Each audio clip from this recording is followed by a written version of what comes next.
Hello everyone, I welcome you all to IG tutorials.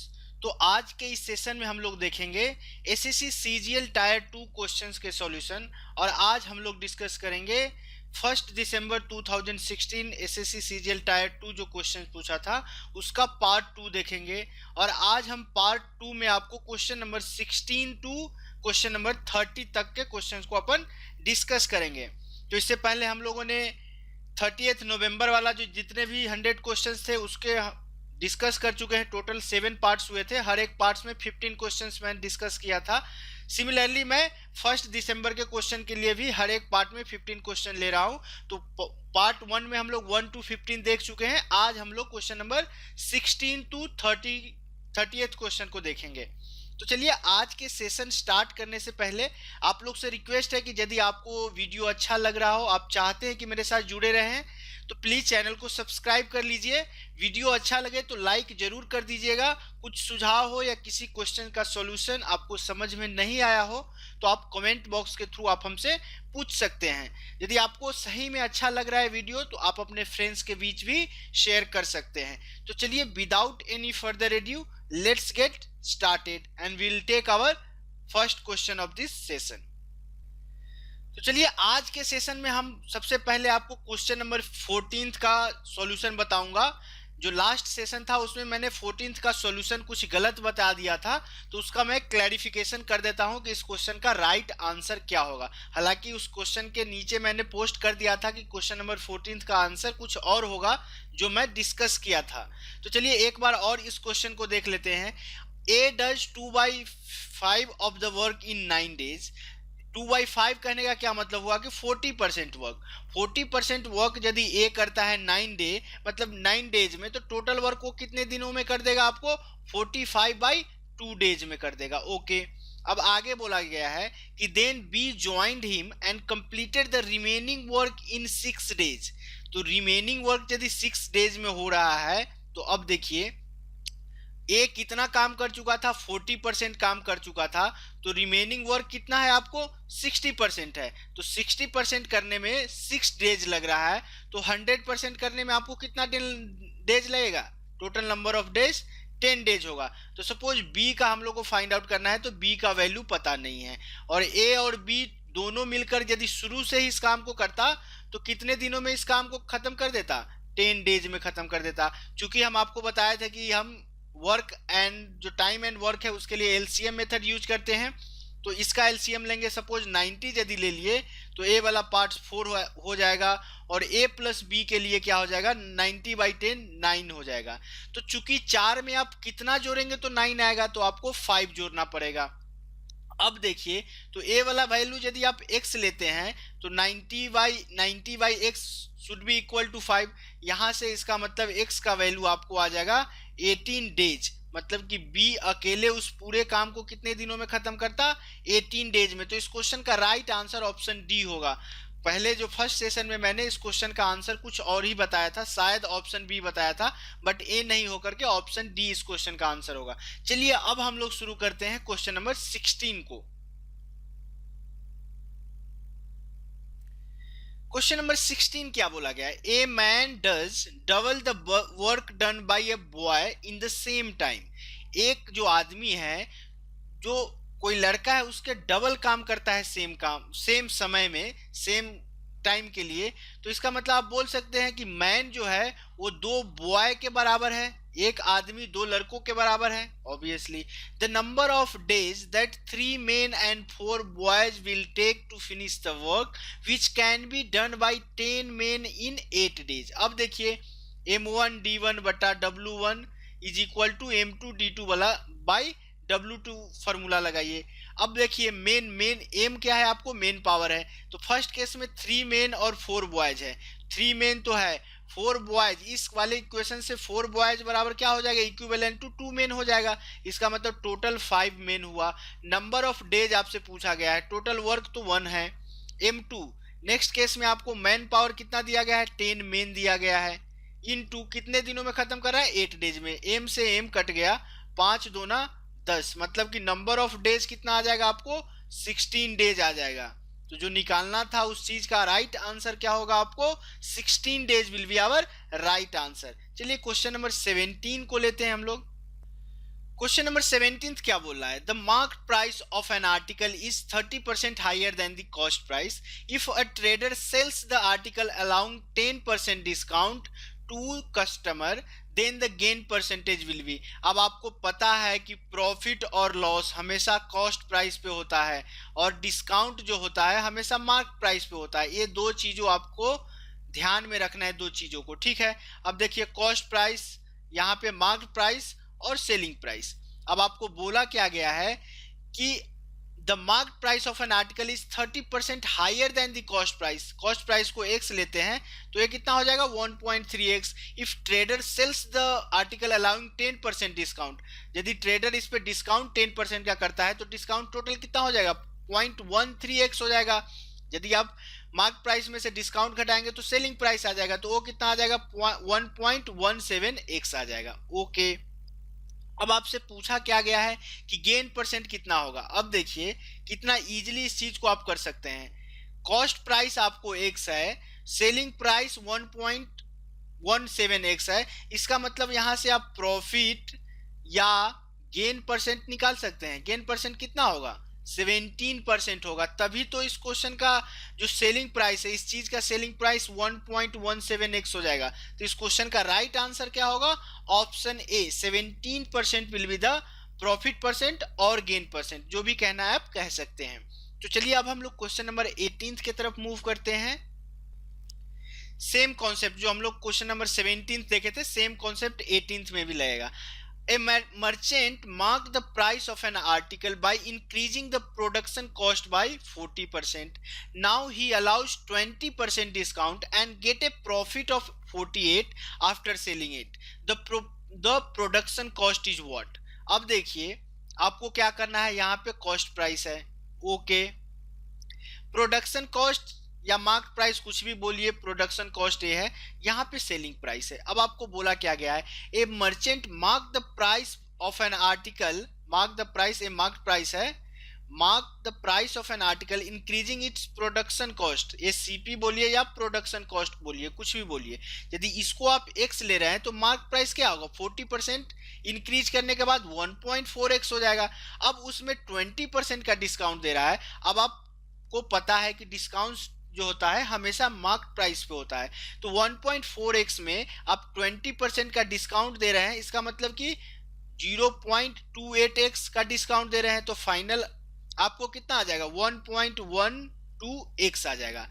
अब देखिए यहां से आपको क्या हुआ है, प्रोडक्शन कॉस्ट कहिए या कॉस्ट प्राइस कहिए और सेलिंग प्राइस पे आप ध्यान दीजिए, तो आपको परसेंटेज प्रॉफिट कितने का आ रहा है 12% का आ रहा है, और 12% का जो प्रॉफिट है वो आपको किसके इक्विवेलेंट है 48 के इक्विवेलेंट है, मतलब कि 1% कितना हो जाएगा 4 हो जाएगा, तो 100% कितना हो जाएगा आपको 400 होगा। ये सारा चीज आप मन में ही कैलकुलेट कर सकते हैं।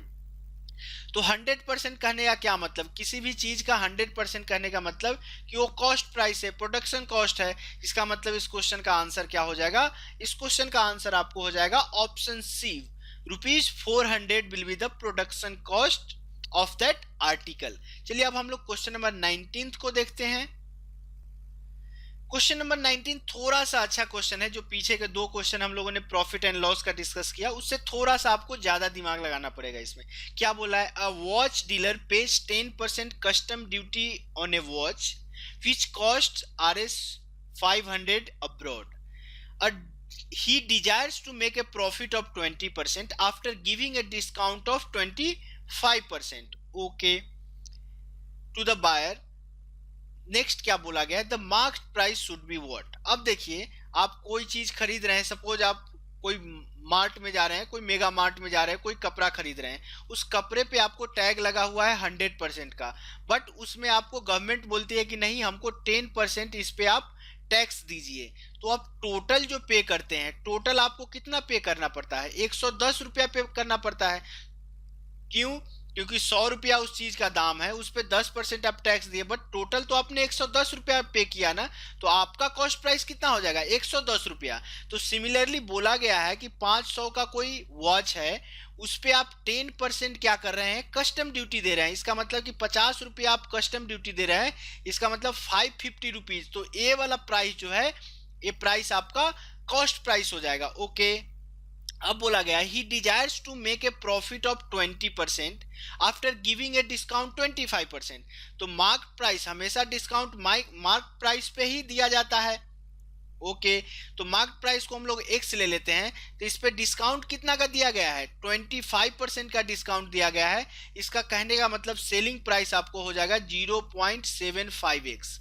सेलिंग प्राइस आपको कितना हो जाएगा, 0.75x हो जाएगा। ओके, अब देखिए, अब आपसे पूछा क्या गया है, और एक चीज और दिया गया है कि ये कितना परसेंट का प्रॉफिट चाहता है, 20% का प्रॉफिट चाहता है। इसका कहने का क्या मतलब हुआ कि 550 में यदि आप 1.2 टाइम्स कर रहे हैं, मतलब 20% का प्रॉफिट दे रहे हैं, तो वो चीज आपको कितना आना चाहिए, 0.75x आना चाहिए। चलिए इसको अपन यदि सॉल्व करेंगे तो 550 और 0.2 में 550 से गुना करेंगे तो 55 दूना 110 आ जाएगा, मतलब कि टोटल आपको 660 आना चाहिए।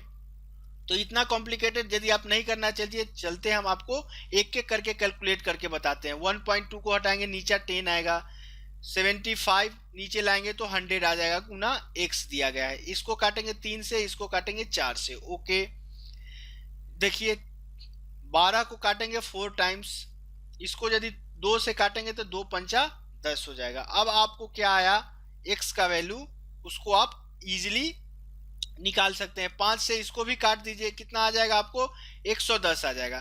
तो x का वैल्यू आपको कितना आ जाएगा, 110 इंटू 2 इंटू 4, मतलब कि 880 इस क्वेश्चन का राइट आंसर आ जाएगा। ऑप्शन सी राइट आंसर हो जाएगा।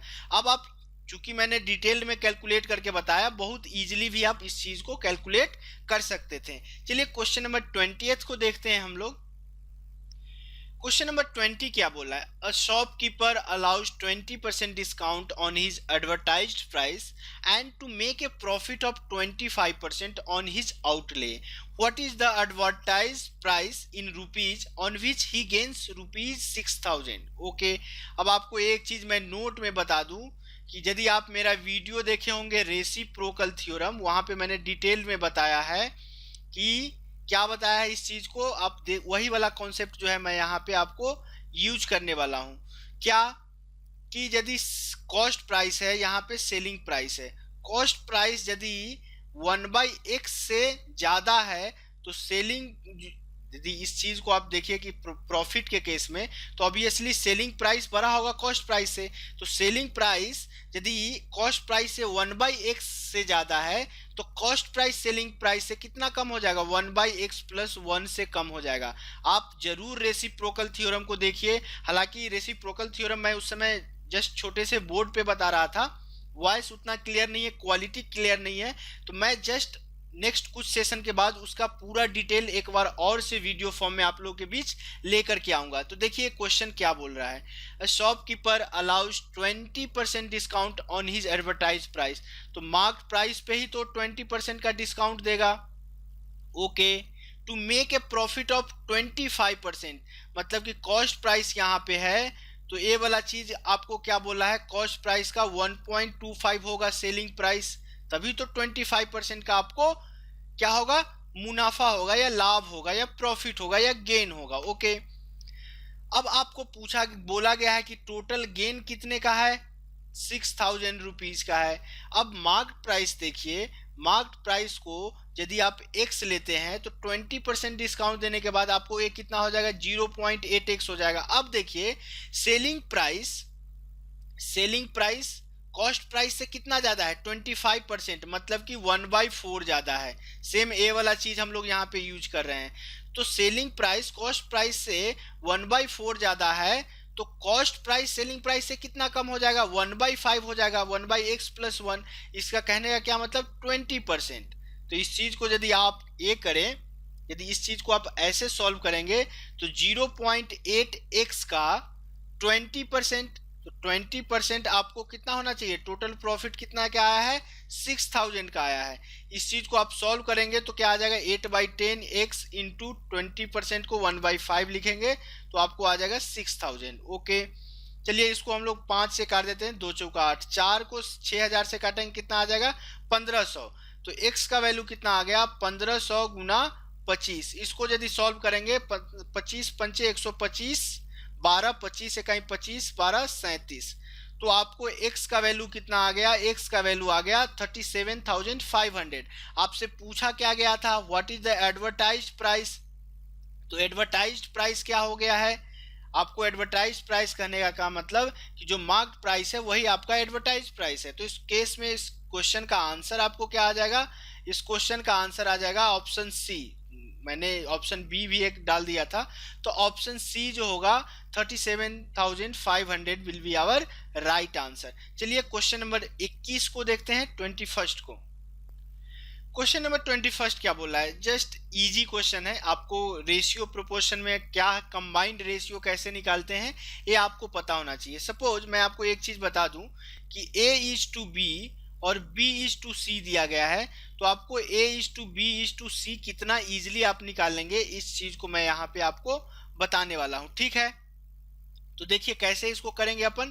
तो इस चीज को करने के लिए आपको क्या करना होगा, तो इस तरह के चीज को कैसे निकालेंगे मैं आपको बताता हूं। A इज टू बी आपको दिया गया है 5 is to 4, B is to C दिया गया है आपको 9 इज टू 10।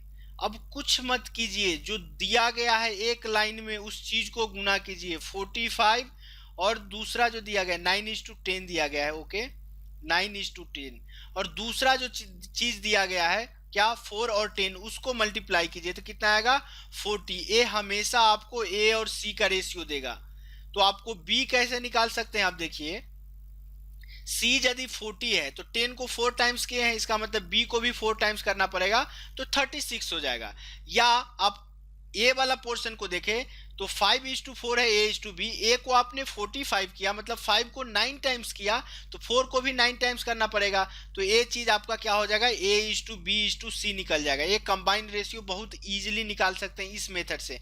हालांकि जब मैं रेशियो एंड प्रोपोर्शन का आपको जो वीडियो लूंगा उसमें मैं डिटेल बताऊंगा कि कितना इजीली जो है हम लोग कंबाइंड रेशियो निकालते हैं। अब देखिए A is to B is to C आपको कितना आया 45, 36, 40 का रेशियो में आया, तो टोटल को सम करेंगे तो कितना आएगा 45 और 36 81, 81 प्लस 40 121 पार्ट का वैल्यू आपको कितना दिया गया है 2420, 2420 मतलब कि एक पार्ट का वैल्यू आपको कितना आएगा 20 आएगा। तो आपसे पूछा क्या गया है सी कितना होगा, देन सी गेट्स व्हाट, तो सी टोटल कितना है, सी कितना लेता है 40 पार्ट्स, तो 40 पार्ट्स कितना हो जाएगा 40 into 20 which will be equal to आपको 800। सो 800 इस क्वेश्चन का आंसर आपको आ गया, तो option B will be our right answer. चलिए क्वेश्चन नंबर 22 को देखते हैं। क्वेश्चन नंबर 22 क्या बोला गया, 45 kg of blended tea contains Assam and Darjeeling tea in the ratio 5:2. Then the quantity of Darjeeling tea is to be added to the mixture to make the ratio of Assam to Darjeeling tea 2:1। अब देखिए असम और दार्जिलिंग वाला का कितना ratio दिया गया है 5:2, और टोटल जो वेट है वो 45 kg है। इसका कहने का मतलब कि 7 जो 45 kg 5:2 के रेशियो में दिया गया है। तो चलिए इसको हम लोग देखते हैं कि कहीं पे कुछ गलत तो नहीं किया हम लोग। चलिए एक बार और क्रॉस वेरीफाई कर लेते हैं। सॉरी गाइज, इसको क्वेश्चन को टाइप करते वक्त मैंने एक गलती करी थी, ए 49 kg है, तो ए वाला चीज यदि 49 है तो 7 पार्ट्स 49 है, तो 1 पार्ट्स कितना हो जाए 7, मतलब कि आसाम वाला 35 है और दार्जिलिंग वाला 40 kg 14 kg है दार्जिलिंग वाला, और असम वाला 35 kg। अब आपको क्या बोला जा रहा है, then the quantity of Darjeeling tea is to be added to the mixture to make the ratio of Assam to Darjeeling tea is to 2:1 के रेशियो में हो जाए। अब देखिए इसमें आप क्या डाल रहे हैं, इसमें इस वाले चीज में आप दार्जिलिंग वाला टी डाल रहे हैं, तो दार्जिलिंग वाला टी डाल रहे हैं इसका मतलब कि असम वाला टी तो यहाँ पे भी सेम होगा। यदि यहाँ पे भी असम और दार्जिलिंग का कुछ रेशियो दिया गया है 2:1 में, तो जो वेट असम का यहाँ वाला हो जाएगा असम टी का, वही वेट असम टी का यहाँ पे होगा। क्यों, क्योंकि असम टी तो कांस्टेंट है, आप केवल दार्जिलिंग वाले टी डाल रहे हैं। चीज को समझ रहे हैं आप क्या, तो देखिए 35 kg यहाँ पे असम वाला की है, तो यहाँ भी इस फाइनल सॉल्यूशन में भी, फाइनल मिक्सचर में भी आपको 35 kg ही असम वाला टी होना चाहिए। तो असम वाला टी कितना है 2/3 पार्ट्स है, तो इसका वेट कितना होना चाहिए, 35 केजी होना चाहिए। ओके, तो आपसे यदि आप दार्जिलिंग वाला निकालेंगे तो दार्जिलिंग वाला कितना है, 1/3 है, तो 2/3 35 है, तो 1/3 आपको कितना आ जाएगा, 17.5 केजी आ जाएगा। अब देखिए पहले दार्जिलिंग वाला कितना था, इस चीज को यदि आप हाईलाइट करके देखें तो पहले दार्जिलिंग वाला कितना था, 14 केजी, और फाइनल मिक्सचर में 17.5 केजी आया है। इसका मतलब दार्जिलिंग वाला आप कितना मिलाए हैं, 3.5 केजी आपने मिलाया था। इस क्वेश्चन का आंसर हो जाएगा option B, 3.5 kg will be our right answer. चलिए क्वेश्चन नंबर 23 को देखते हैं हम लोग।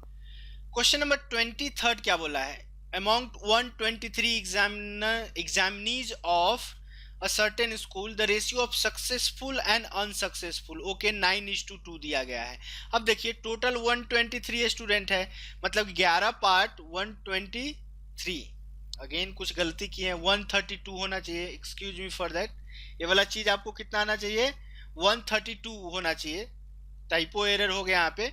तो 132 है, 11 पार्ट्स, 9 दो 11 पार्ट्स, आपको 132 है, मतलब सक्सेसफुल स्टूडेंट कितना है, 108, अनसक्सेसफुल स्टूडेंट कितना है आपको 24, इतना तक दिया। हैड 4 मोर स्टूडेंट पास, अब बोल रहा है कि 4 स्टूडेंट यदि और पास हुआ रहता तो, ये आपको हाइपोथेटिकल कंडीशन दे रहा है, तो सपोज 4 स्टूडेंट पास हो जाता तो जो फेल वाला स्टूडेंट है वो तो 4 से कम हो जाता, तो अब सक्सेसफुल स्टूडेंट कितना हो जाएगा, 112, अनसक्सेसफुल स्टूडेंट कितना हो जाएगा 20। अब आपको इसी का रेशियो पूछा गया है, इसका रेशियो 4 से काटेंगे, 4 पंचे 20, 4 दूना 8, 3 4 8 32, मतलब सक्सेसफुल और अनसक्सेसफुल का जो रेशियो हो जाएगा वो आपको कितना आ जाएगा, 28:5 का आ जाएगा। तो option D will be our right answer. चलिए क्वेश्चन नंबर 24 को देखते हैं हम लोग। क्वेश्चन नंबर 24 क्या बोल रहा है, इन ए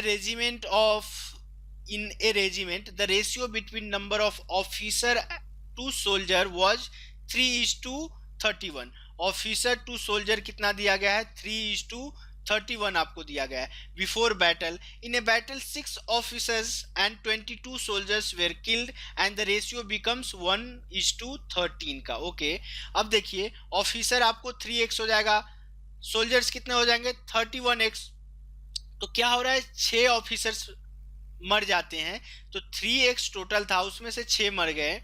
अब सोल्जर्स कितना है 31x है, उसमें से 22 मर गए, तो अब जो ऑफिसर्स और सोल्जर्स का रेशियो कितना हो जाता है 1/13 का हो जाता है। तो चलिए आगे इसको सॉल्व करते हैं।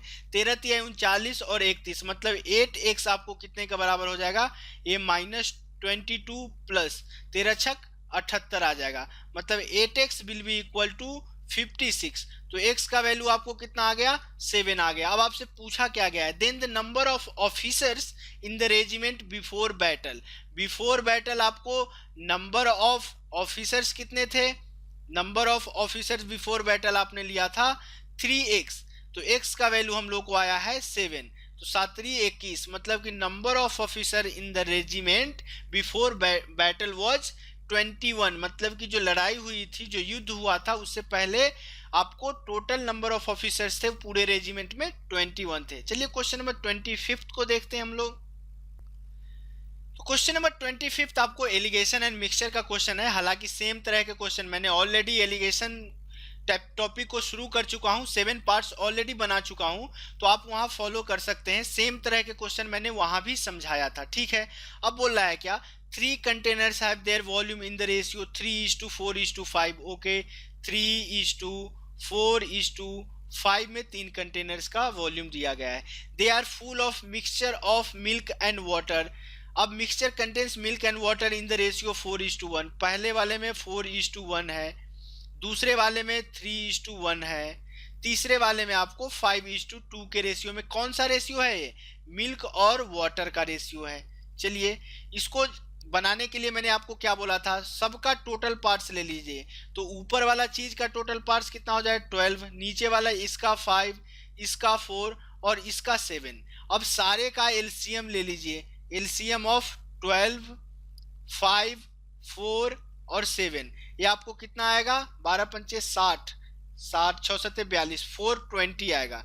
तो मान लीजिए कि तीनों कंटेनर को मिला करके आपको कितने का वॉल्यूम आ रहा है, 420 लीटर्स का आ रहा है। ओके, तो देखिए 12 पार्ट्स आपको 420 लीटर्स है, मतलब कि 3 पार्ट्स, जो पहला कंटेनर है, ये दूसरा कंटेनर है और ये तीसरा कंटेनर है। तो जो पहला कंटेनर आपको होगा उसमें कितने लीटर हो जाएंगे मिल्क और वाटर, 105।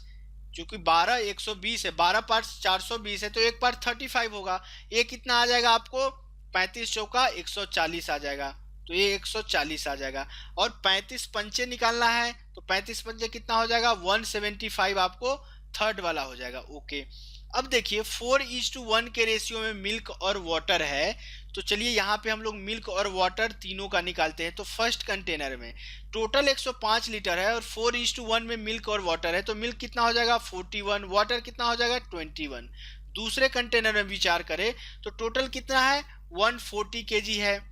अब टोटल 3:1 के रेशियो में मिल्क एंड वाटर है, तो मिल्क कितना हो जाएगा 105 लीटर, वाटर कितना हो जाएगा 35 लीटर। अब यदि तीसरे कंटेनर में हम लोग विचार करें तो टोटल 175 केजी है, 5:2 के रेशियो में बांटा जा रहा है, मतलब 7 पार्ट्स 175 है, एक पार्ट आपको कितना हो जाएगा 25।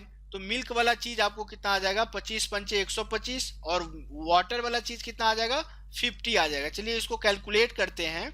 जो फाइनल मिक्सचर होता है 1 + 2 + 3, चूंकि 1 + 2 + 3 क्या बोला जा रहा है लास्ट में, the contents of all the containers are poured in the fourth container, the ratio of milk and water in the fourth container is what. तो तीनों को मिला करके एक फोर्थ कंटेनर मिलाया जा रहा है, उसमें हम लोग देखते हैं कि मिल्क और वाटर का रेशियो क्या है। चलिए दोनों को जोड़ते हैं, तो इस दोनों को जोड़ेंगे तो आपको कितना आ जाएगा 105 और 125, 230 + 84, आपको कितना आ जाएगा 84, 16 100 आ जाएगा। उधर आपको बच जाएगा 14, मतलब 314। रेशियो 50 35 85 85 और 11, आपको कितना आ जाएगा 85 और 21, 50 35 85 15 100 + 6 आ जाएगा, तो 106 आ गया। ओके, अब आपको मिल्क और वाटर का ही रेशियो निकालना था, ये कितना आया 314 और 106 में। ऑप्शन देखते हैं, सिंप्लीफाइड वर्जन है, इस 2 से काटेंगे तो कितना आएगा आपको, ये 157 आएगा, ये 53 आएगा। तो मिल्क और वाटर का रेशियो आपको कितना आ गया 157:53 का रेशियो आ गया। तो इस क्वेश्चन का आंसर क्या होगा, option C will be our right answer. ये थोड़ा सा अच्छा क्वेश्चन था। चलिए क्वेश्चन नंबर 26 को देखते हैं हम लोग।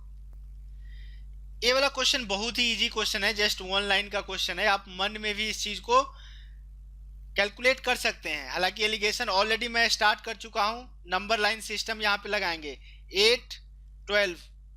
7 12 हो रहा है। आपको क्या बोला गया, in what proportion of gross proportion a grocer must mix sugar of 12 per kg and 7 per kg so as to make mixture of 8 per kg। तो 7 लेफ्ट वाले में छोटी संख्या को रखेंगे, राइट में बड़ी संख्या 8 है, इधर 4 इधर 1। अब आपको 12 और 7 वाले का रेशियो निकाला गया है, 12 और 7 वाले का रेशियो आपको कितना आ गया 1:4 में। इसको मन में ही कैलकुलेट कर सकते हैं। Option C will be our right answer. जो लोगों को नंबर लाइन ए वाला मेथड समझ में नहीं आया हो, please do watch our alligation video, already 7 parts बन चुके हैं, आपको बहुत ही अच्छा लगेगा और बहुत इजीली क्वेश्चन को आप सॉल्व कर सकते हैं मेरे मेथड को फॉलो करके। चलिए क्वेश्चन नंबर 27 को देखते हैं हम लोग। क्वेश्चन नंबर 27 क्या बोल रहा है, 15 मूवी थिएटर्स एवरेज 600 कस्टमर। चलिए एक बार और मैं रीड आउट कर देता हूँ। 15 मूवीज थिएटर्स एवरेज 600 कस्टमर्स पर थिएटर पर डे।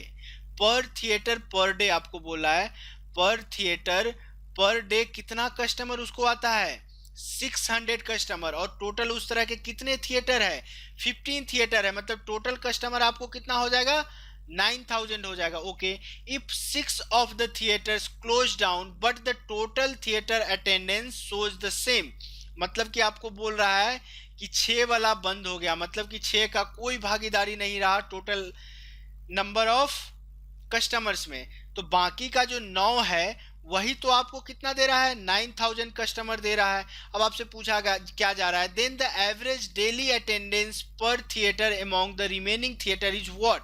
9 थिएटर आपको 9000 कस्टमर दे रहा है, तो एक थिएटर क्या होगा, एवरेज निकालने के लिए आपको क्या हो जाएगा 9000 बाई 9, मतलब कि 1000 कस्टमर्स जो होंगे पर थिएटर पर डे आएंगे। तो इस क्वेश्चन का आंसर हो जाएगा option B, 1000 will be our right answer. चलिए क्वेश्चन नंबर 28 को देखते हैं। क्वेश्चन नंबर 8 भी इजी है। The average weight of A B and C is 45 kilometre KG, sorry, average weight of A B and C is 45 kilogram है। तो average weight 45 है, इसका मतलब A plus B plus C बराबर कितना हो जाएगा, 45 into 3 135। Okay, if the average weight of A और बी का एवरेज वेट आपको 40 दिया गया है, मतलब ए प्लस बी 80 हो जाएगा। Average weight of B and C क्या दिया गया है 43, तो बी प्लस सी का वैल्यू 86 हो जाएगा। अब इक्वेशन 2 और इक्वेशन 3 को आप ऐड कीजिए, तो a plus B plus C plus B will be equal to आपको 166। अब इक्वेशन 1 से a plus B plus C का वैल्यू कितना है 135, तो b बराबर कितना हो जाएगा 166 minus 135 which will be equal to, इधर 40 26 5 31 31, तो b का वैल्यू 31 आया। आपसे पूछा क्या गया है, then the weight of b is what 31 kg। Option A will be our right answer. चलिए क्वेश्चन नंबर 29 को देखते हैं हम लोग। क्वेश्चन नंबर 29 क्या बोला गया है, the batting average of 40 innings of cricket player is 50 run. 40 inning में एवरेज से मतलब औसतन वो कितना रन बना रहा है 50 रन्स बना रहे हैं। इसका मतलब कि टोटल रन्स वो कितना बनाया है, वो जो क्रिकेटर है टोटल रन्स आपको 2000 रन्स बनाए हैं। Okay, his highest score exceeds his lowest score bye 172 runs, मतलब कि हाईएस्ट स्कोर जो है लोएस्ट स्कोर से 172 ज्यादा है। Okay, if those two innings are excluded, इस हाईएस्ट और लोएस्ट वाला इनिंग को एक्सक्लूड किया जाता है, the average of remaining 38 innings is 48 runs. तो अब टोटल क्या हो जाएगा एक्सक्लूड के बाद, एक्सक्लूड करने के बाद हाईएस्ट और लोएस्ट के बाद टोटल रन्स कितने हो जाएंगे, आपको 38 इनिंग है और हर एक में एवरेज औसतन 48 बना रहा है। इसको गुना कैसे करेंगे, इसको गुना करने के लिए मन में आप 48 को क्या कीजिए, 48 को 50 माइनस 2 कीजिए। 50 को आप कर सकते हैं 50, 38 को 40 माइनस 2 भी कर सकते हैं। तो 50 को 40 से गुना करेंगे 2000 आएगा, और अगेन 50 गुने 2 घटाएंगे तो 1900 आएगा। अब देखिए 50 माइनस 2 किए हैं, 2 से 38 में गुना कीजिए 76। मन में ही इस चीज को कैलकुलेट करके आप बोल सकते हैं कि 38 इंटू 48 होगा आपको 1824। अब देखिए एक्सक्लूड करने के बाद, मतलब कि हाईएस्ट और लोएस्ट को एक्सक्लूड करने के बाद टोटल रन कितना है 1824 है, मतलब कि हाईएस्ट और लोएस्ट आपको कितना हो जाएगा 2000 माइनस 1824, तो ये कितना आ जाएगा 176 आ जाएगा। अब देखिए हाईएस्ट बराबर क्या है लोएस्ट प्लस 172, और अगेन लोएस्ट का वैल्यू, हाईएस्ट का वैल्यू आपने रखा, अब लोएस्ट का वैल्यू रखिए प्लस लोएस्ट, ये कितना है 176। तो अब 2l बराबर क्या हो जाएगा 4, l का वैल्यू कितना आ जाएगा 2 आ जाएगा। तो आपसे पूछा क्या गया है क्वेश्चन में, the highest score of the player, highest score क्या है h बराबर, आपको आपने क्या लिखा था इक्वेशन, हाईएस्ट स्कोर क्या था l प्लस 172, एल का वैल्यू 2 आया प्लस 172, तो इसका स्कोर जो हाईएस्ट स्कोर कितना हो जाएगा 174 रन्स हो जाएगा। तो इस क्वेश्चन का आंसर होगा option D will be our right answer. तो चलिए आज के सेशन का लास्ट क्वेश्चन, क्वेश्चन नंबर 30 को देखते हैं। क्वेश्चन नंबर 30 जो है बहुत ही इजी क्वेश्चन है। The average of 7 consecutive number is 20, the largest of this number is what. चलिए इसके लिए मैं एक कॉन्सेप्ट बताता हूं, आप लोगों में से बहुत को पता होगा, कुछ को नहीं पता होगा उनके लिए। एपी सीरीज एरिथमेटिक प्रोग्रेशन क्या होता है, जैसे 2 4 6 8, यदि हमेशा सेम चीज जोड़ा या घटाया जाए तो नेक्स्ट टर्म पर प्राप्त हो तो उसको हम लोग एरिथमेटिक प्रोग्रेशन बोलते हैं। ओके, तो यदि यहाँ पे नंबर ऑफ टर्म्स यदि आपको ऑड दिया रहे, सपोज इस तरह से ए बी सी डी ई, यहाँ पे 5 टोटल टर्म्स है, तो यदि ऑड दिया रहे तो जो मिडिल वाला होगा वही मिडिल वाला चीज जो है आपको एवरेज दे देगा। दूसरा चीज है कि नंबर ऑफ टर्म्स जो है आपको इवन दिया रहे suppose A B C D, यहाँ 4 टर्म्स है, तो दो बीच में तो 2 टर्म्स आएंगे बी और सी, और बी और सी का जो एवरेज आएगा वही फाइनल चारों चीज का एवरेज होगा। ये छोटा सा चीज है, आप इसको ध्यान में रखिएगा। तो चलिए इस क्वेश्चन को सॉल्व करते हैं।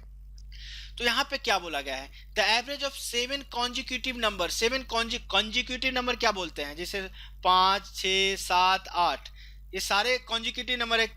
कॉन्जिक्यूटिव नंबर है इसका मतलब ये एपी में भी है, क्यों, क्योंकि सारे केस में आप +1 +1 +1 मतलब सेम नंबर जोड़ रहे हैं तो आपको नेक्स्ट टर्म प्राप्त हो रहा है।